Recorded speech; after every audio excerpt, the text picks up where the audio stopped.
Бүгін оқу-жаттығу орталығында, армия орталық спорт клубында Қазақстан Республикасы Қорғаныс министрінің кубогына дзюдо күресінен ерлер арасында ашық турнир өткізіліп жатыр.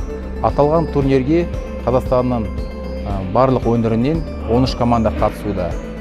Атап өтсек, 13 командадан 129 спортшымыз бар. 129 спортшының 3-еуі халықаралық дәрежедегі спорт шебері, 23-і спорт шебері және 103-і спорт шеберіне үміткер.